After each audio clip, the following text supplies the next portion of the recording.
Anyway, I'm gonna start with you, Mutlalipule. Please do introduce yourself, sir. You guys are finally getting to see Mr. Wise Man himself in the flesh. Hello. So my name is Untitled, and I'm so happy to be here today. Yeah. What do More you do? about yourself. What do you Like, yeah.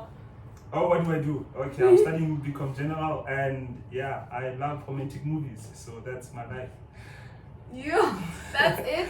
Yeah, that's it, guys. That's it. Okay, you'll get you'll speak some Yeah. more later. It's chill. Okay, I'm Bipela. I'm gonna speak louder. Yes, please. We all trying to accommodate 3 devices. I think, okay, cool. Hi guys, my name is Bipela. I'm a second year student at the University of Western Cape. I am studying BA in psychology, philosophy, and sociology. And I'm just a girl that loves Jesus, and that's that. Amen to that. Amen. No. So yeah, my name is Malwani Sioka Ntwampe, but commonly known as Sioka. What about myself? Yeah, I'm a third year accounting student doing my final year, but doing my 4th year. So yeah, basically I'm an individual who just believes in just practicality.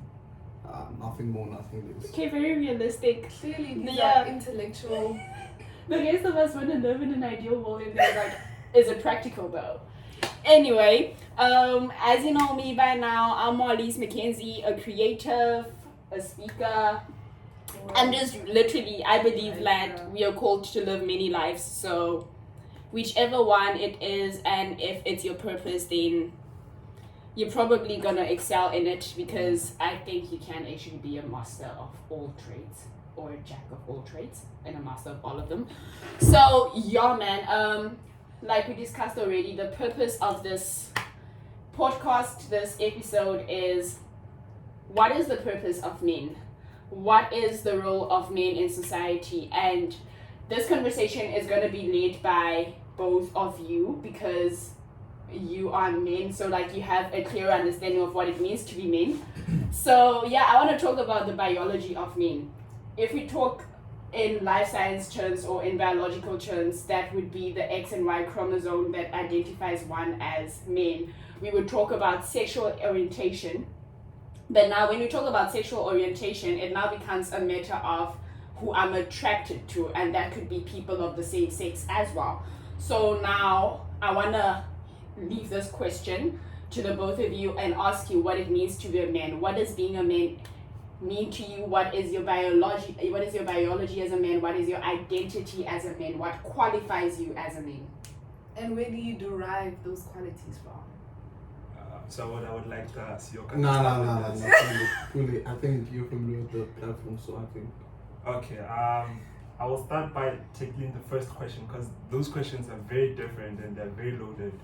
So what does it mean to be a man to myself? I think being a man and trying to define it in today's generation is very different from the previous generation, because I think everything is context driven, because I cannot say I am a hunter like men used to say, because there is no more hunting. I cannot say all those traits that used to define the previous generation, I cannot apply them now. Not because that makes me less of a man, but the context in which I live in has changed. So for me, I think being a man now, it's actually starting to accept who I am as an individual and not try to fit into specific traits. Because of, I think one thing that a lot of men, or what I see in a lot of friend groups that I used to be in high school and now currently, people who are close to me, I think I see a lot of personas that people put out there to try to fit into this thing of being a man, and it gets tiring, or honestly speaking. So I think being a man in today's generation, to me, it's about accepting yourself as an individual, that it is okay to do certain things, that it's okay to cook as a man, it is okay to do things that aren't considered feminine. So for me, it's all about individuality, because I think identity is just a series of life experiences that you live upon, and they make up this big identity that you call yourself. So I think for me, it's just my personal life and accepting myself as who I am. I think that's how I define my own manhood. There isn't any blueprint for manhood. There isn't something I can say I look up to and say this is a good man, because I cannot say for my father, because we live in totally different generations. So I cannot say my uncle, and I cannot say the people around me, because we are all living at the same time and trying to find what is it that is manhood. So I think I define it as my own living experience and accepting myself as who I am. But I also have a lot of unlearning to do because of the things that used to influence my thinking of what exactly is manhood, and I think we will dwell more on that as we go by. What was the other question? Yeah, so would I be correct in saying, because you also mentioned unlearning and you also mentioned your own idea, that while that is, you still have your father, you still have your uncles, you still have the other men in your family. So would I be correct in assuming that you pick and choose what you're going to take and implement? Because it's also a question that I always ask. Are we who we are because of who we are, or who we're supposed to be, or what we have, or the values that have been installed in us? So now what I'm asking you is, those people, all those men in your life, I'm pretty sure they have instilled certain values in you. So your identity is not solely upon yourself. You didn't grow up one day, become a young man, and you were like, okay, this is who I am. So you have learned from those people, and that is what makes up your identity as a man. Yes, because one thing for sure, influence. One thing I can say is that influence does not need your consent. There are certain things that when you are young, you adopt because of you live. For example, the language we speak is the language we grew upon and that was installed in us, like the language we be able to communicate with the people around us. Same with identity. You had to be a certain way to live with those people that are there. What I'm trying to do now is, because I see some of the traits are not what I want to be, so I have to unlearn them, because I'm trying to build my own manhood per se. But at the same time, I live in a society and there has to be some sort of a common ground to accommodate people. So I'm not an outliner per se, but what I'm trying to say is, I don't want my definitions of what manhood is something that is forced to me, and I have to have a persona that I have to, I have to be a certain way when I'm with the gents and when I'm with the girls and what, because people are different, People have this certain identities that are, like, people have, I'm this way with these people, I'm this way with these people, I'm this way with these people. So I don't want to have that, but I want in each and every friend group to know this is how he is. So that's what I mean by, not necessarily say I'm being an outlier in society. Yeah. Lovely, sir. Before we head on to the questions, let's hear what you have to say. What's the first question again? What is manhood for you? What is manhood for you? What is manhood for me? So when I look at it, I think because I had my different background. So the thing is, I was raised by just a single father. So the thing is, the idea of manhood, traditionally speaking, only became exposed to me when I only reached varsity. Because I think that's when you understood, okay, people have different experiences in this term manhood. But the thing is, I'll say that the way I derive the sense of my manhood is directly from my father. So my father is pretty much like my blueprint to everything I do in life. So what he did, I think, as a kid, what he would do is that, for example, he would teach me certain etiquette. So, for example, how to respect yourself, how to, for example, communicate, how to stand up for yourself. Because it was not necessarily traits as man, but for manhood, but traits to deal with certain things in the world. So the minute I got those certain traits and the certain of also critically, also to think also critically. For example, at home they know just because you're older, I'm not going to respect you. It does not work like that. Respect has to be given both ways. So I grew up in I had a very nuanced father who even himself could sit down with me and just say, look, this is what I do, this is what I do. There's certain things you can't learn from me. You have to go out there and reach for yourself and teach yourself. Because I think in this world, I think that mentoring is very important to a concept such as manhood. Because that's where you get your second father. So when you go out into the world, you get your second father who's going to teach you your own trade. Because as you see, like, manhood is also derived from what we do with our intellect, how we perform in society. So the minute you get into the world and you find that mentor, that's when, unfortunately, I haven't found that mentor yet, because I think my father's still playing that role also. So that's why I'm like, manhood for me is just more of like, as I think Pule also put it very well, is that it's finding your own way, for example, and your own definition. But at the same time, there's a traditional setting in society which you have to correlate. So, for example, once you're interacting with a woman, for example, or girl, if I could say, but let's just say use woman, is that you realize that there's already a standard here that you have to learn. There's also a standard, for example, when you meet older people from your other families, and also there's a standard especially when you're in a, for example, the treasurer of the gentleman's project, so you're in an executive position. You can't be an executive without learning how to, for example, stand your ground, protect your own people because there are people working under you. You legit have to be, for example, for lack of better word, stubborn in that sense. And that's when you start understanding that, okay, this is where people look at stubbornness as a masculine trait, and you're like, okay, it's a masculine trait, but the problem is I need to be like this, because if I don't do this way, I'm not going to get my way. So manhood to me is just a duration of practicality. That's how it is. That's how it should be. So just like being human, we're just really trying to navigate our life, because way around it. yeah, because the problem is we're already born into a world of that has history. We're already born into a violent world. We're already born into a world that has, for example, the traditional setting of a man of a hunter, of a gatherer, even traditional, because we're in South Africa. Tradition is very important to us. You're already born into that. So how do you interact with that in that basis? Because the problem is you can't move without, for example, acting as an outlier, as Pule said. You can't. As a man, there's going to be times where I'm going to interact with someone who's a traditional man. There's going to be times where for example, I interact with someone who has maybe a nuance way of looking at it, maybe queer, maybe gay, and I have to learn how to interact with that while still being a man or identifying as a man. So yeah. Ma'am, what do you have to say? What's your idea of a man? What is masculinity? It's quite interesting because as I'm listening to both of them, I understand where it's going, but then there's a problem with that. Because the minute as humans we start to, especially, I have a problem with like the whole identity chat.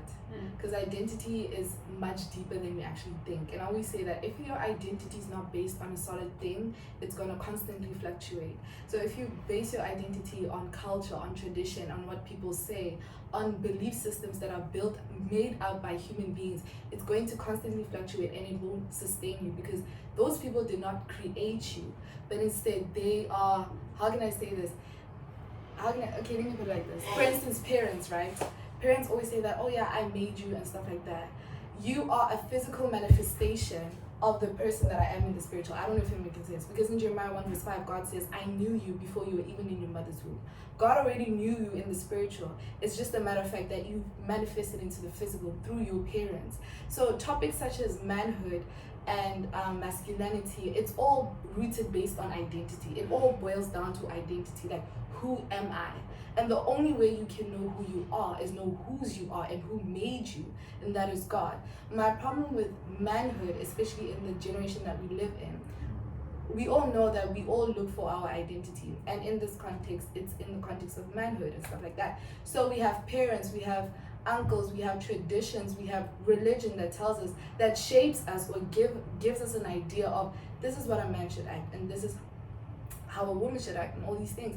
And as much as it seems innocent and stuff like that, those things are not necessarily the right way to do it. So for instance, tradition, let's take tradition for instance. In psychology, remember we did about human development and all those things, and for instance in the Xhosa culture, circumcision, it's a big deal, right?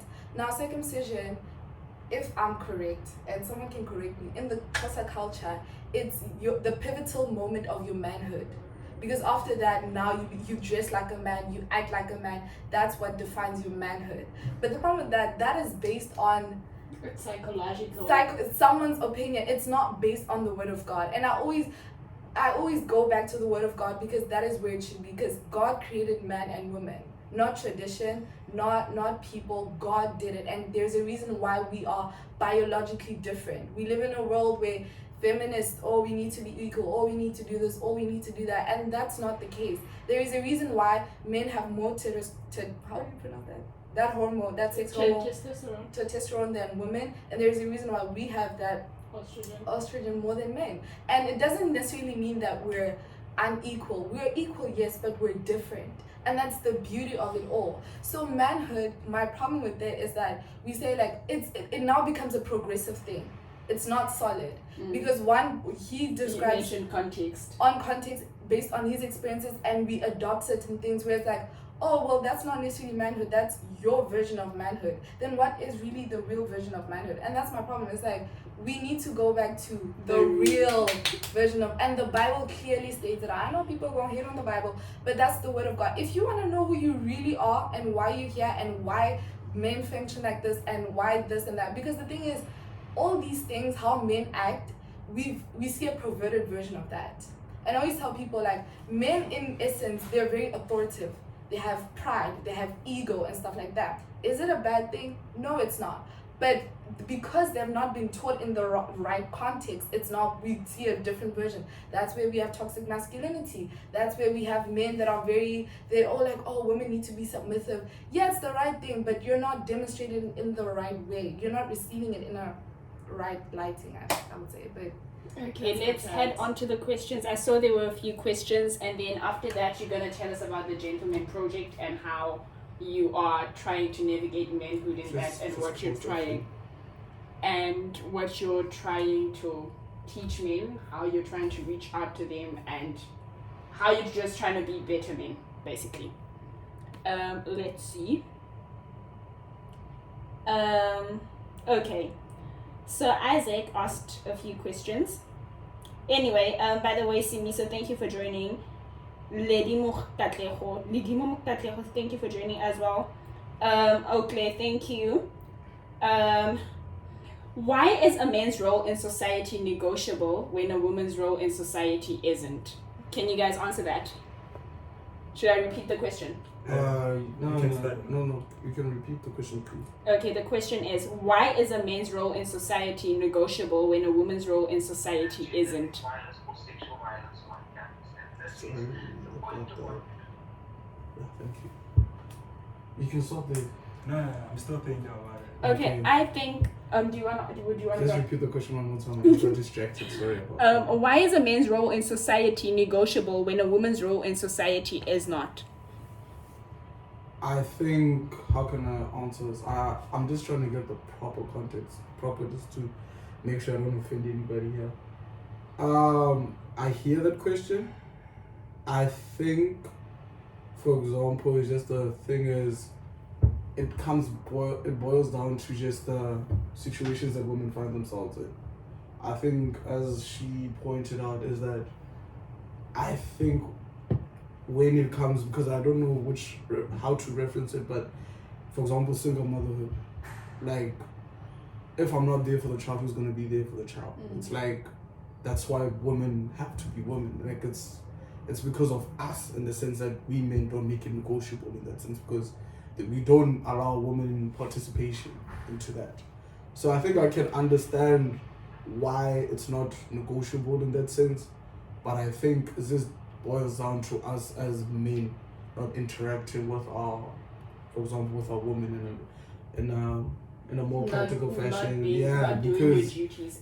Because I think that's why it's never negotiable in that sense, or you find it non-negotiable because we just never put it. You can even put tradition in some sense, but I understand also tradition also forms women's spaces and also male spaces, and female and males only interact in a very limited capacity. So, for example, head of household, men, women, support. That's how the interaction is based on. And that is also very flawed when you consider tradition, but we'll talk more on that later. I think that question, I think the person is trying to view the question as, it's not that, I think that it's not that manhood is negotiable and womanhood is non-negotiable. Actually, the person is like, I think it's the problem of why is man having more autonomy. Yeah. It's not a question of being negotiable, because one thing I can say to you is that actually manhood is not negotiable. And that is why we end up having toxic masculinity, because if they say manhood is about you supporting soccer, then you're going to feel like an outliner and you are forced to have a fan, to be a soccer fan. You are forced to learn how to fight. You are forced to learn how to drive, you know, even with your for example, as gents being you are forced to be in sexual relations with women where we think that you are weaker when you're not. So manhood is non-negotiable. Actually, there's a standard. That is why we have patriarchy, because patriarchy is very non-negotiable, and it's good at adjusting to, you know, to different contexts. You know, patriarchy had a standard of that men should be in a position of power, you know, and even now it's able to adjust to, regardless of whether our life is even more on the internet, where women are even sexually harassed on the internet, or where men still hold power on the internet, you know. So patriarchy is able to adjust to different context of the world. But to answer that question specifically, about why is it non-negotiable, it's because of the promises of patriarchy. I think that one thing, I think this is my perspective, right? I think that, look, patriarchy was explained to men and said, this is your identity as a man. This is what you do. You're a provider. But to convince someone to follow something, telling them the definition is not enough. Then they told them the benefits that comes with the man, right? If you provide, then this is what happens to you. But those benefits were actually promises. So if you're a very patriarchal man, there are 3 high promises, hence why men opt to be very patriarchal. I think the number one is that, one, you are promised to have women to like you. If you're a macho man, you're most likely to be liked by a lot of girls. Hence why men want to portray this masculinity, because you are promised more women will want you, right? Secondly, you are promised power in society, and everyone wants power, and there are always a hierarchy in the world. So you are also, as a man, having that power over women, saying that you are more powerful than the woman, you will have more say than the woman.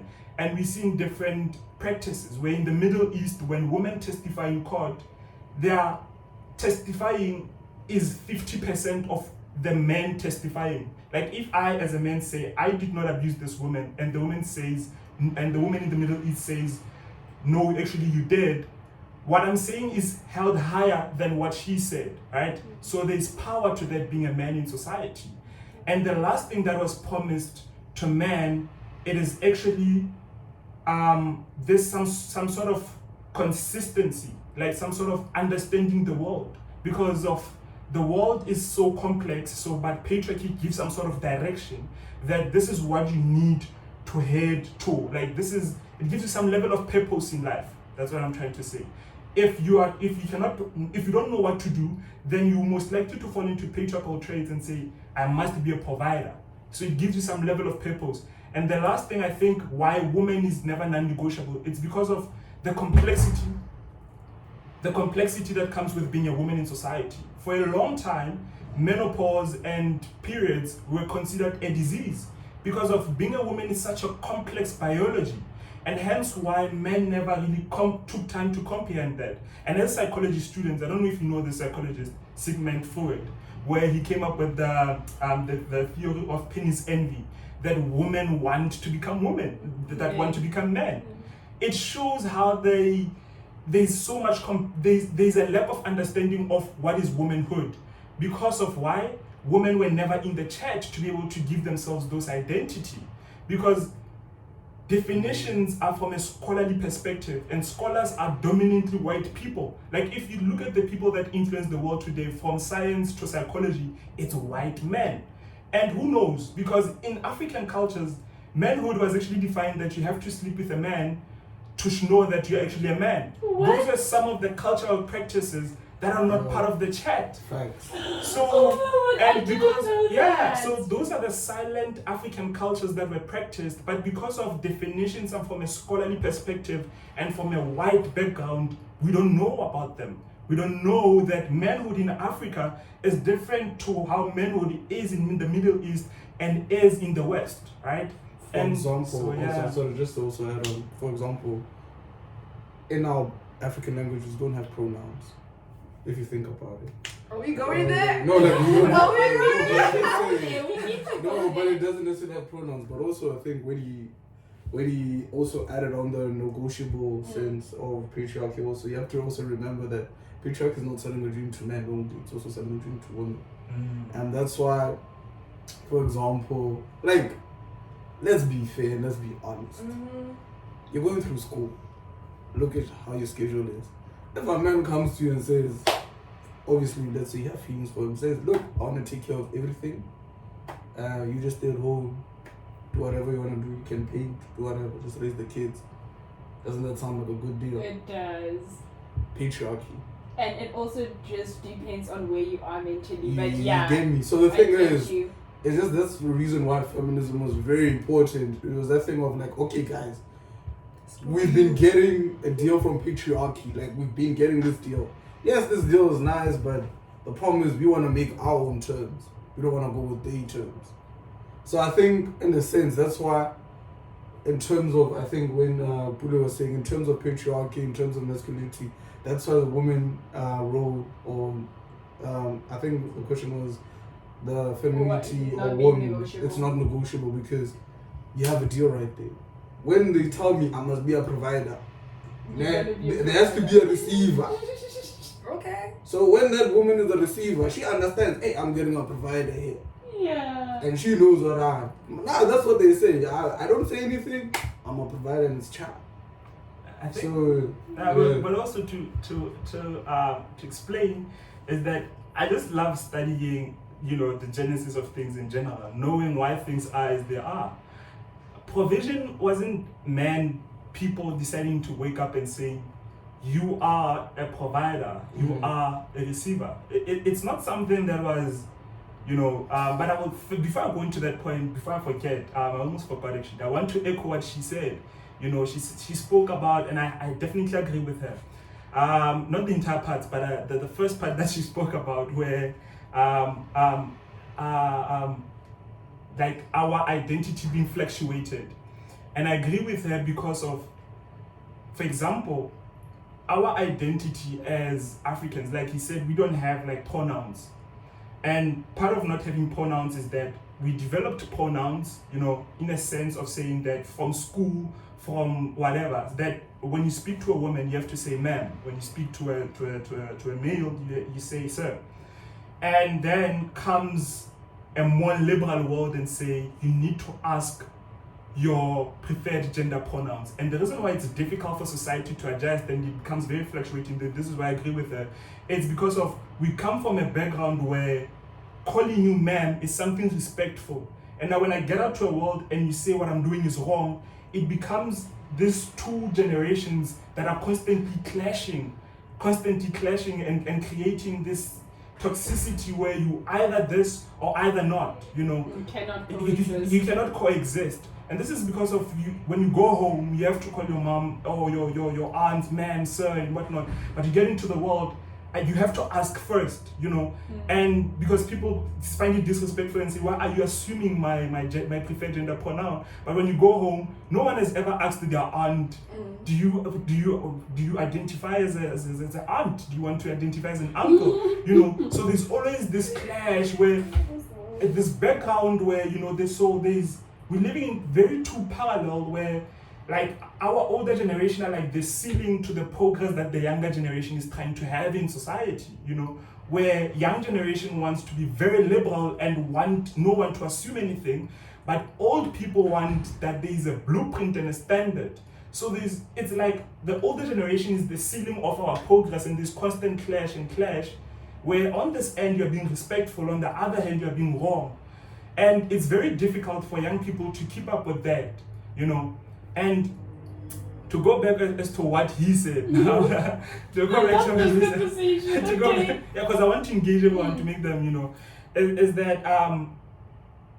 like Bell Hooks said something that was so profound when I was reading her book about showing love to men. Bell Hooks was a love like wanted to say that men need love, you know, because she believes that men have been at the forefront of every bad thing, whether war, whether, because men were told that you need to be at the forefront of that. You know, yeah, in daughter must be, you know, yeah. So she said something that men wish, women and children wish that men would die. And that is something profound. And I would say why to this, because there's actually one of my friends that said that in high school, he said that he actually wishes that his father was not alive, you know. And I would see how there is so much comfort in the household when there is a woman involved, you know, when there is no presence of a male figure, because male figures were given this blueprint that you must be the discipliner, that you must be the bad guy, and the woman is the good guy, you know. And one thing that the young generation is dismantling is that, and what feminism is doing is saying, there's really no need to have a blueprint, you know. If you want to be the discipliner, you are allowed to be the discipliner, but you shouldn't be forced in being the discipliner, you know. So one thing I really find good in feminism is that it's very multifaceted. It did not start off that way because feminism was much of bashing men, but you know feminism has waves. But as it progresses and starts to understand is that patriarchy actually harms men as much as it harms women. And it's trying to take out men out of that persona that they are in. And I think that we need some level of direction, you know. And I think all of us understand the world from different perspectives. And I think if you want to follow the world from a perspective of your own religion, right? Because even in religion, there are different religions. Others are Muslim, others are, you know, Christian, and others are, you know, whatever. And even in Christianity, it trickles down where others are apostolic, others are, you know. So there's always that trickle down, until it arrives to you as an individual and saying, this is the route I'm deciding to take. And I think that in the world we need to stop that sense where, like, we need to start coexisting and understanding that we do not need to have like a finite blueprint of what manhood is according to man's definition. Allow people to get it from the root that they want to get. If I want my manhood to be about what God gives purpose to me in life and says what is manhood, then that way it's okay, instead of me having to define my manhood from lived experiences or scholarly advices. Because there are books about what manhood is, and it's just lived experiences of people. So it also comes down to that. But okay, see, can I? May I? No, you can. Okay. See, I agree with most of what you said, Ned, but I find a problem in you saying from what you want. Because now that is what's happening. Also getting into the gender pronoun thing. Everyone is just trying to be their own person.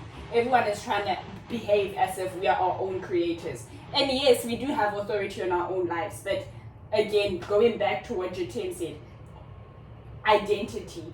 Where is it all stemming from? Who made me? What is my purpose in life? So now if everyone were to come with their own idea of what manhood is going to be, I don't think that's going to qualify it as manhood, but rather individuality, if that makes sense. Yeah, I think also because of like patriarchy has a way of tapping into spaces like religion and interpreting it to benefit it. For example, the idea of, I don't want disrespectful to call it idea, but when in Genesis it speaks about woman being created from the rib of the man, and patriarchy wants to define that your existence as a woman is dependent on me.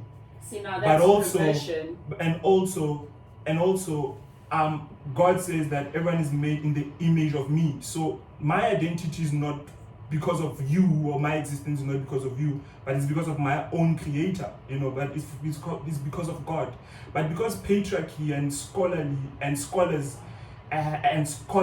who interpret this support their views of patriarchy using religion. Exactly, and also while looking at our scholars, we also need to understand that we're talking about the white man, and we cannot say we're going to overlook race, because it plays a role in that. Basically what they were doing was colonizing us. Most of these things have been used. It's talking from a Christian point of view. Most of what is said in the Bible and the doctrine that is spoken about in the Bible I would say is true. But you know why where it becomes a problem? It becomes problematic when now the white person introduces the idea of God to me and doesn't give it to me in a clean state as it is, but rather perverts it and uses it to their own advantage in order to colonize me, in order to make me submit to them. Whereas now my idea of Christianity, which is what we see happening in society right now, it is flawed. No one trusts the Bible. Rather, no, I'm just going to create my own mental image of God, and that is idolatry on its own. Yeah. So now what do you think? Yeah, because also, you know, men love saying that because the Bible says man is a provider, it doesn't mean that women have to stay at home. The reason why it says that is because of the biology that comes with you. There isn't, like, for example, I always say that this thing of hunting and being a provider is not something that we came up with or something that is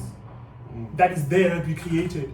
You are called a provider because of the way you are, in a sense that, imagine this in the history of the world, like back then where life was difficult, where you had to hunt to eat, where there was no Uber Eats and everything. The only way for people to survive, the first food as a human being, the first thing that you literally eat is from a woman. It's literally breastfeeding children. Men cannot stay and breastfeed the child. And that is why there had to be division, where men, you had to go get the food while I give the child the food. Because it was for survival. Like it's like trying to argue and saying, let's say we all go out and then I'm the least drunk person and you guys, we're driving a car and you want to say, no, you must not drive. Like we're trying to make a big debate of something that is very practical, that the least person who's drunk should drive because they need to, and other, like, you know, like I cannot find the perfect example, but it was basic survival. Humans needed to survive, and the only way to do that was that women needed to, because that was the literal food only that the baby could have. And but also we live in a household where other individuals need to survive.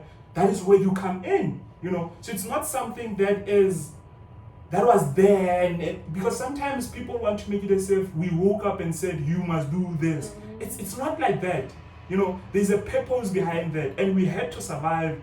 So yeah, but this world is a very tricky world.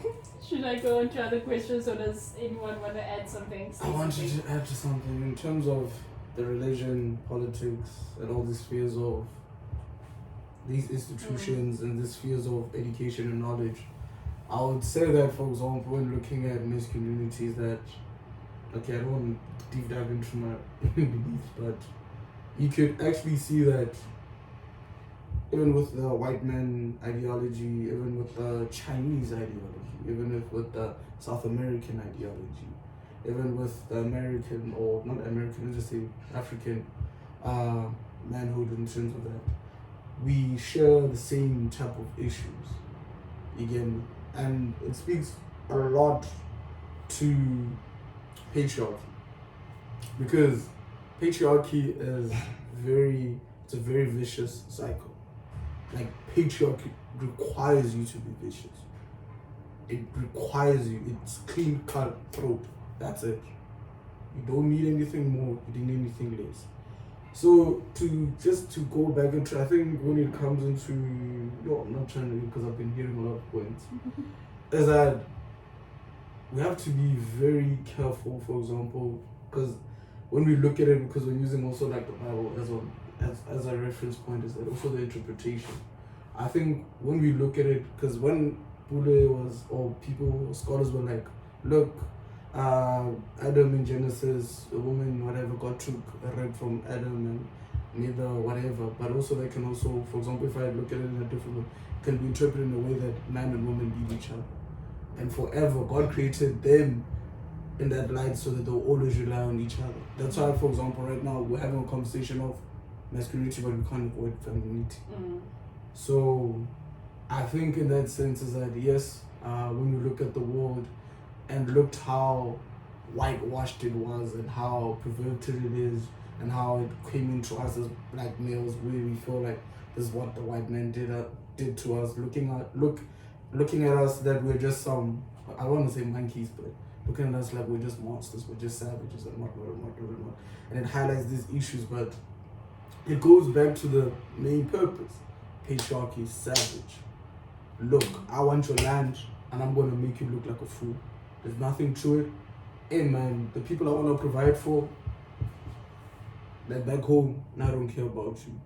Same thing with how even racism started. It started even as a king, I think it was the king of Portugal or the king of Spain, paid a philosopher or some guy to write a book to motivate settlers to go into Africa to convince them that actually this is their rightful land. Because think about it, as a commoner, why would I need to go to Africa? There's going to be certain promises made. Plus also like famine was going on. Hey man, we just came from the Black Death. Come on, you're telling me there's riches there and the people there are monsters or whatever and they don't deserve anything. Because if you look at everything in history when it comes to conquering anybody else, is that we have to dehumanize everybody first. So when you dehumanize, what you have to do? You have to demasculate also. So the minute you demasculate, and that's what patriarchy is. Pule, when it comes with a good idea, if I'm in an executive position and I want to be top dog of that board where everything comes from me, what I have to do, make Pule look like a fool. That's how it goes. So it's like, I understand that we could put whitewashing on or white people in the blame, but it's like, it happens, it has been happening for centuries. It's like because masculinity just and demasculinating something just comes from dehumanizing the person. Like even in terms of slavery, in that sense. In terms of calling somebody a boy, we have to demasculate because that's what patriarchy is. So you can just say, I don't know, you can say... It's quite complex. We'll never really reach a conclusion. But we can hope to try and impact. But you can continue the question. Okay, let's check for other questions. Jeanette can say something meanwhile. I'm listening to it. I think Margie I never told you. spoke on my behalf. Sorry? I'm saying I think Margie said No. on my end. Okay, and then Homolemo joined, Remedy joined. Okay, another question. See, but this would have been another podcast, but since they already asked the question, I suppose we can try to answer it. What is a woman's role in society and what does womanhood mean? It seems what manhood is non-negotiable, while womanhood is to please the feelings and conveniences of women. Listen to the last part. It is non-negotiable, while womanhood is to please the feelings and conveniences of women. So he's And then basically focusing on the emotional aspect of womanhood.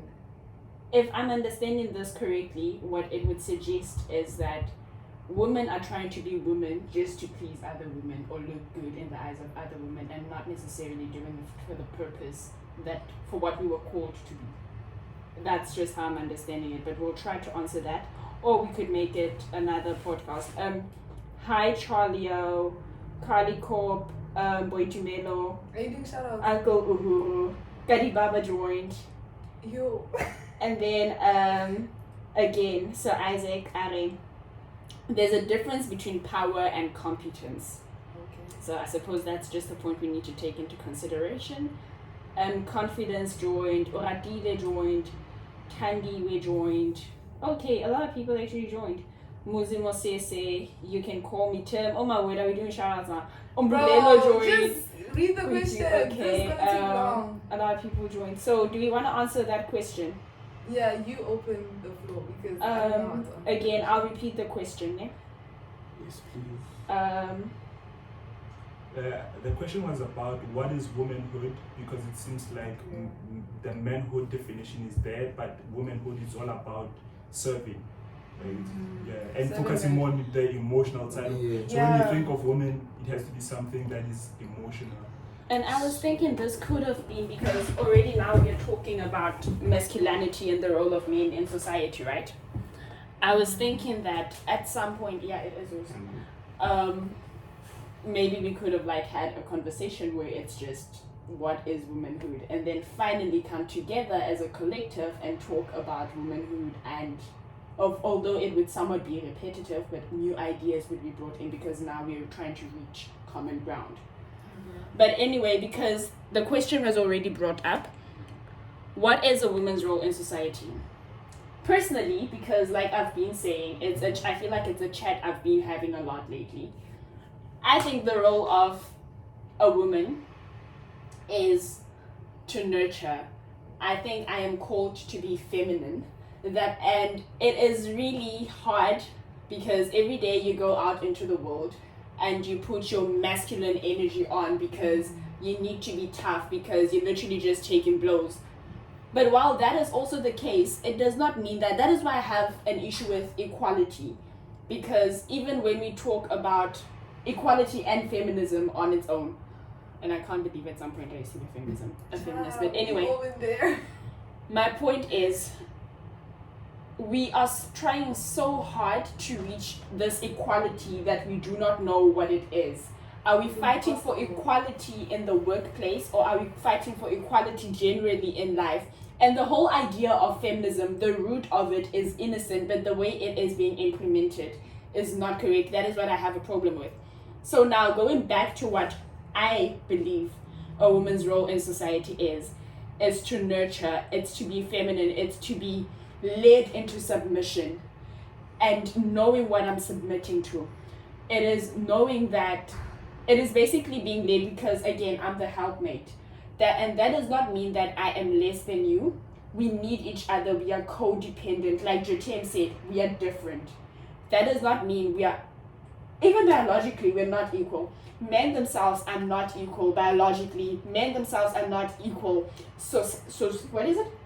Socially, in terms economically, physically, like we all have different strengths, and the whole idea of equality just does not make sense if you ask me. Hence, I want it to be more specific and clearer, and maybe I'll get a different viewpoint of it, of what equality is. What is this equality we're fighting so hard for? What benefits is it going to bring to us? Because I can understand the concept of fighting for equality in the workplace, but I cannot understand the idea of being equal to men. I suppose that is where the penis envy situation would also come in, because then that would mean we're trying to be like men. But yeah, that's just my idea of it. I could delve more into it, but I also want to hear what you guys have to say. And also this thing, womanhood is to please the feelings and convenience of women.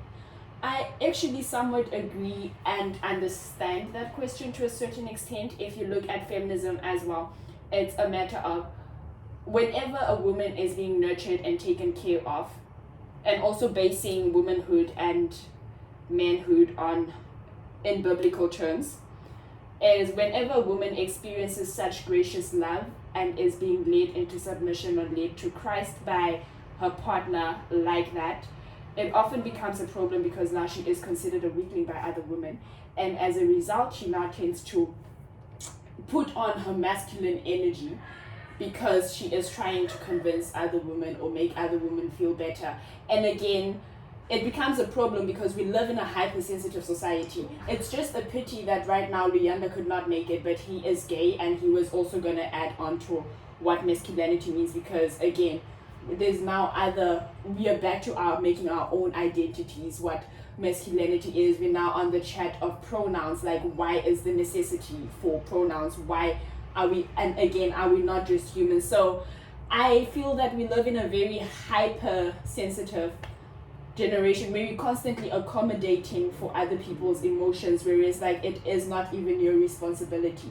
Yes, we can be gracious of other people, but I don't think that we have to constantly be accommodating people's emotions like that. I have no business in how you see yourself, and it is not my responsibility to constantly make you feel better about yourself, because you know who you are, and that is just you having to navigate your life without sounding weird. And also this thing of having to apologize before we talk also doesn't make sense. But anyway. Dude, you said a lot, hey? But yeah, I totally agree with you. I think this whole feminism, womanhood, whatever, it's just basically like, it all comes down to perversion, right? And like, we necessarily don't, and we get it, but like, we don't have the right definitions for it. So it's the same thing with womanhood, where it's like, yes, women are like naturally more emotionally, stuff like that, but There's this preacher that I follow, Jackie Hill Perry. I love her so much, and she was actually a lesbian, and then she got saved, and like she's married to a husband, whatever. And her version of feminine, because the thing is also within womanhood, like people think like, oh, as a woman you need to wear dresses all the time, you need to, your favorite color has to be pink, and all these things. Like we have our own stereotypical definition of womanhood, and for her she's like, I don't like to wear dresses all the time, I like to wear my pants, I like to rock my dress, I don't like wearing makeup, and that's just who I am. Does that mean that I'm less of a woman? No, I'm still a woman, right? Now in the context of marriage, right, it's the same thing. Like we men and women play different roles in marriage. The man is the head of the house. We all know this. I'm pretty sure the whole entire world knows that the man is the head of the house. But like you said, it's been implemented in the wrong way ever. Whereas polygamy, I'm not trying to go there, but you get what I'm trying to say. Polygamy comes into the chat of like, oh, okay, since the man is the head of the house, that means that the man can have multiple wives as he wants to, because you get what I mean. And the wife is supposed to do what? Submit. And be like, no, I can't understand. Like submitting does not mean you're being taken a fool. Do you understand what I'm saying? And I remember I had this conversation with one of the guys That is why that I you know, cannot be led by a person that does not even know what they're doing.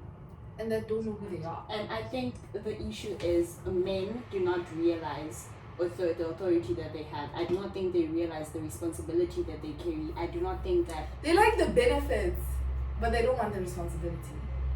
And I think that's why also, like, especially in our generation, we have this whole trend in Dota Maive. We put like unrealistic standards and expectations on men, and now they feel forced to be that guy because why? It's society's definition of manhood. So basically what you're saying is that we are defining what manhood is for men, the same way women have been Both told ways. how to be by men. Also, like culturally, like women have been told you have to clean, you need to wake up early, you need to learn how to cook, you need to do. It's all like based on. But there's a human reason beings why that defining makes womanhood. sense, right? That's the thing. That's why I always say like all these religions derive from the Bible, but it's a perverted version of scripture. Muslim, Judaism, all these African practices, like they all have the practices. It comes from the Bible, but it's perverted in their own manner. Mm-hmm. So it's the same thing as womanhood, manhood, and all these things. Like I don't know if it makes any sense. No, you're all making sense. Anyway, you can tell us about the Gentleman's Project, or we can take a break. If you need a break, or would you guys? Oh, so I'm not gonna comment on womanhood. No, you No, can. no, just asking. No, Just everyone asking. is Just waiting. asking. Like it's a conversation. No. Do you have anything? Because I saw you thinking. No, I'm still thinking. Nah, the thing is, the issue here is that actually highlighted is that the conversation is not being had. So the thing is, usually when men and women come together to discuss such situation, it's more, how can I say, the politics of the situation. The more of who gets what. My problem is this. Oh no, rightfully so. The problems are rightfully so. For example, the rape crisis, or I don't know how to define it, but the situation of rape in the country, us men being killed. Like, we all have our own individual problems, or all these sexes have their own problems or whatnot, which are valid. So the problem is, we get to that situation where, like, we don't communicate what's necessarily said. So, for example, when the chat that you guys are having, it's not necessarily I have to agree, but I like it in the sense of you're communicating what you need and what you want, rather than, for example, bashing the other side. It's because the bashing of the other side, It's not helpful. which is valid sometimes and to a certain extent, because, you know, it's an argument for sake, it's a discussion, it happens, it needs to be robust. But yeah, like in terms of womanhood, I think also Puli, I'm sure would also highlight that patriarchy created this thing of mean girls being mean to other girls, and creating this pick me type of girl. It's insecure. And for example, how fashion shows are still being run if we're being a liberal society and stuff, because, you know, if men compete on a sense of competence or power, what do women compete on? Physicality, purity. If I don't make the beauty standards that I'm less of a woman, what. So, yeah, I think that's the only thing I can have, man. I can't necessarily comment on womanhood. I can only comment on what type of woman I think we individually want. Like, for example, that's something like for me it's based on practicality. There are certain things that I wouldn't know that she would know. That's something like the head of the household thing is I have a problem with it because it's like, bro, we're fully fledged adults because I have just a new nuanced way of seeing things. That's why I think I can't deal with a traditional woman. But the thing is, like, I can't. I just want to clarify. Also, while you're doing that, Yeah. what is a traditional Like a woman? traditional woman, like for example, traditional woman like yeah, Ibawa, bro, like You see, no, like that's when we talk about. You see, that's not even no, submission. but you know, that's just not just the submission part, but like for example, all the decisions that need to be made. Baba, like this is not my department. Okay. This is not where, like, for example, the reason why I think a traditional woman. So basically, there's no gender roles. No, it's not about the gender roles. It's just about that there's going to be a certain line that we always have to cross. If you can't take care of your kid because you have a military and you have to run somewhere, me as a man, I can't just be there, chilling there, looking at this kid cry.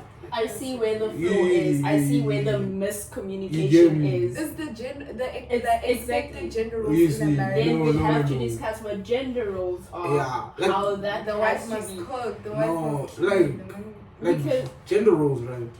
I believe in it. If a woman, let's say for example, even if you let's say for example you believe in tradition, right? You're like, no, now I want to cook for you, I want to clean for you, what. I'm like, okay, sure, fair, man. Okay, sure, we don't need to provide fair. But then it comes to a situation because we live in a context, a continuous context where, Baba, if I become unemployed, what's going to happen now? If you want to get a job and you have to support me because I'm unemployed, what's going to happen? Okay, you just made me realize that we need to go back to what a Hey. traditional woman is. So Hey, now hey, this hey. creates So another that's your chat. version of traditional. Now, like Because- tradition is like you are not gonna cross this line. If let's say for example, as the deal said, if I'm a provider and you're a receiver, you as the receiver are not gonna cross that line of being a provider. Yes, you provide in your own sense, but monetarily, decision making in the house, you don't cross that line. Okay, that's flawed, and I think that is what feminism is trying to reach when they talk about the equality. So, we have like 2 minutes. Mutlalipula, I don't know if you have anything to say in the 2 minutes. He and needs then 10 minutes. since we already and then we can continue the conversation. In the last 10 seconds that are remaining, I think I would say before we'll continue on the other side. Why does he say? Okay, I think for me that womanhood is just being human. And see you guys. I'm joking. I think the 2 minutes is very small because I would like to say. yeah, because I also have a question for you guys. Maybe it will be continued. I think for me is I have 2 questions based because you guys agree and I have 2 questions. Is that why is there a problem of being submissive, and why do you think that feminism is against being submissive to your man? Do you think that those things cannot coexist? Number 1. And number 2, do you think somehow feminism is against your belief as a woman? Because at the end of the day, feminism exists largely to ensure for women. So do you think that is it some level of barrier, or is it something that you don't like? I don't know. Like is it something that you don't want to consent to? That's my question. Do you think you cannot coexist with feminism as a woman? Yeah. Okay. Thank you. We will be back in 5-10 minutes. 10 minutes. In 10 minutes. Thank you so much, everyone, for joining. Please do join again in the next 10 minutes. Bye. Oh, Instagram also cancelled, right? Yeah, after an hour. So. That's such a good question. So I want to reserve my. Yeah, that's why I said 10 minutes. I sorry. want you guys. Oh, you have an answer already. Shit. Yeah, like. But please, can I have the juice?